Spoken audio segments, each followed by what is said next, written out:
Bom dia a todos.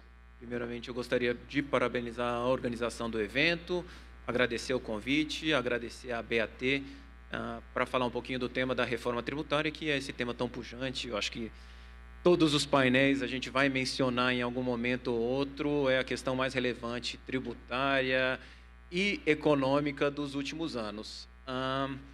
E aqui, senador Efraim, vou falar um pouquinho das jabuticabas, mas prometo que eu falo também do bom, porque eu acho que tem muita coisa boa na reforma tributária. Então, nesses eventos, a gente bate muito no texto da reforma. Eu acho que ela merece alguns ajustes, especialmente tendo em vista o que veio no último projeto apresentado pelo governo há 2 semanas de regulamentação, mas tem muita coisa boa, sim.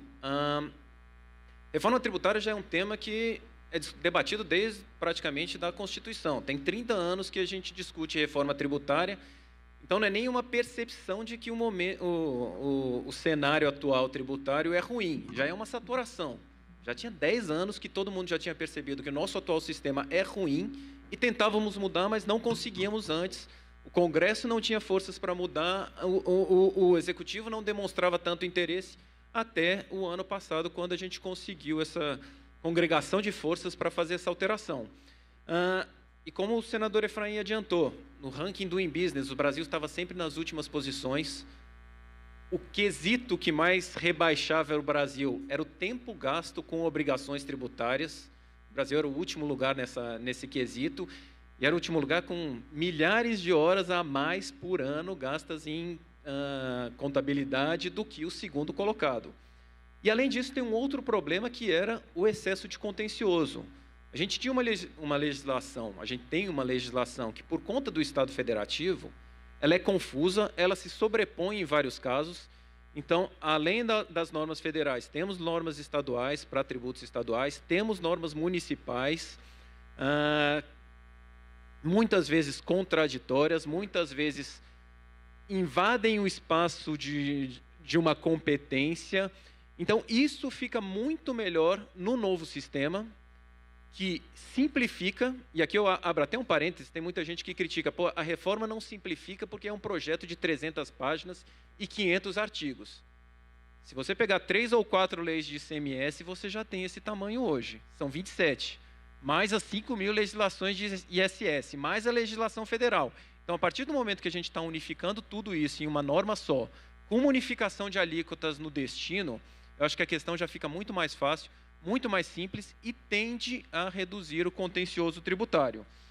Eu acho que isso melhora o ambiente de negócios, isso torna o país como um todo mais atrativo, mais simples, especialmente investidor estrangeiro que fica com medo de vir para o Brasil por essa dificuldade tributária. E para quem já está aqui também, que é um dos maiores óbices ao crescimento de empresas, é a questão tributária brasileira. E ela ainda traz mais transparência. Eu acho que o cálculo dos tributos por fora, a questão de uma alíquota única em cada localidade, o povo vai saber o quanto está pagando, o empresário vai saber o quanto ele está recolhendo, e isso fica mais claro. Eu acho que esses são os pontos que realmente a gente tem que parabenizar. Agora, a gente tem a parte que não é tão boa. A reforma, na parte da simplificação, a reforma dizia que ia trocar 5 tributos por 2. A gente ia acabar com PIS, com COFINS, com IPI, ICMS e ISS, e substituir pelo IVA e pelo imposto seletivo. O IVA ele já começou um pouco diferente, que a gente separou em 2 IVAs. É o tal do IVA dual, que não é bem uma jabuticaba, porque ele ainda existe em outros 2 países apenas, Canadá e Índia. Mas já tem uma separação entre IBS e CBS que traz um pouco de complicação. O problema são os outros tributos que vieram no meio. Então, a gente teve uma criação de uma contribuição estadual sobre produtos primários e semi-elaborados, que vem substituir fundos vinculados ao ICMS, e aqui o primeiro ruim, a primeira jabuticaba. Essa contribuição ela é prevista para durar até 2043, mas ela substitui fundos vinculados ao ICMS, que acaba em 2033. Então, já tem 10 anos a mais desse tributo novo. E a gente tem o IPI, que ia acabar, não vai mais acabar por conta da competitividade da Zona Franca. Então, o IPI ele fica parcialmente mantido para tributar as empresas que competem com a Zona Franca. Ao invés da gente buscar uma solução que desse mais incentivo para a Zona Franca, a gente achou uma solução que onera quem compete com a Zona Franca e mantém mais esse tributo. E o último, que a gente já falou várias vezes, o imposto seletivo.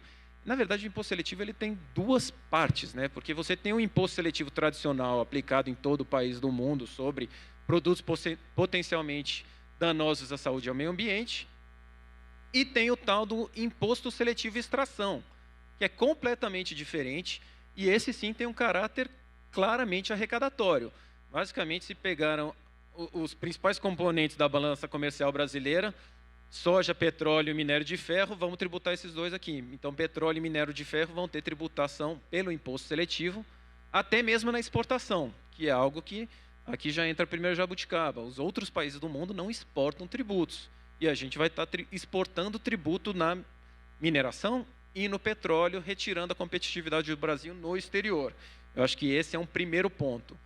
O outro ponto também, em relação ao imposto seletivo, e aqui falando do imposto seletivo tradicional, é a questão das alíquotas ad rem. Então, determinados produtos, bebidas alcoólicas, os produtos derivados do tabaco, eles vão ter uma alíquota mista, que é mais ou menos como funciona hoje com o IPI.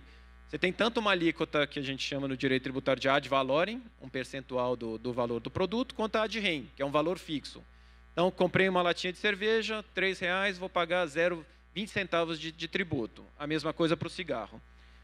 O problema é que existe uma previsão, e aqui já entrando na regulamentação que veio da semana passada, de que esse valor, ad valorem ele vai ser atualizado pelo IPCA todo ano, que é algo que não costuma ocorrer em outras localidades que utilizam o ad rem. E a partir do momento que a gente tem uma valorização dessa alíquota, para determinados produtos, como é o caso do cigarro, que tem uma tabela de preços, a gente corre o risco de a tabela de preço ficar congelada, a alíquota ir aumentando. Então, na verdade, você está anualmente aumentando a tributação sobre determinados produtos por conta da correção, quando o preço fica estável. Você está basicamente transformando o preço inteiro em tributo. E, além disso, tem uma outra previsão, aqui eu estou falando bem de um detalhe, de tributação em cima de bonificações. Essa proposta apresentada pelo governo, ela incide, inclusive, sobre operações não onerosas. Então, para o IPI, quando tem uma bonificação, um desconto incondicionado, o ad rem vai ter que ser recolhido. Então, a gente está pagando tributo mesmo quando é uma operação não comercial. E saindo um pouquinho aqui, essas são algumas das peculiaridades do imposto seletivo, que eu acho que é um dos tributos mais polêmicos dessa reforma. Só que mesmo no IBS e na CBS, a gente tem aí alguns pontos também diferentes. Para o IBS e a CBS funcionarem, eles são dois tributos sobre o consumo, a ideia é de uma não cumulatividade ampla.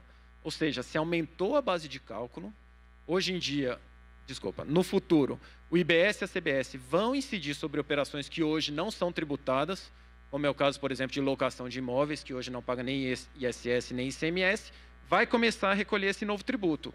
Mas toda essa ideia desse novo tributo, ela se fundamenta na não cumulatividade. Ou seja, tributos recolhidos em etapas anteriores vão te gerar crédito que vão ser abatidos no futuro na cadeia.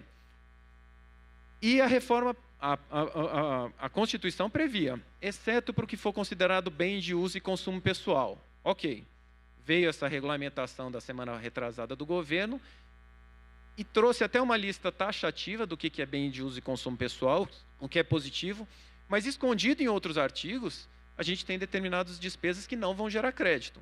Então, empresas fazem um evento como esse no B-Hotel, trazem os seus funcionários para palestrar, o gasto com o B-Hotel, o gasto com hotéis, com restaurantes, não vai gerar direito a crédito. Aí é um detalhezinho.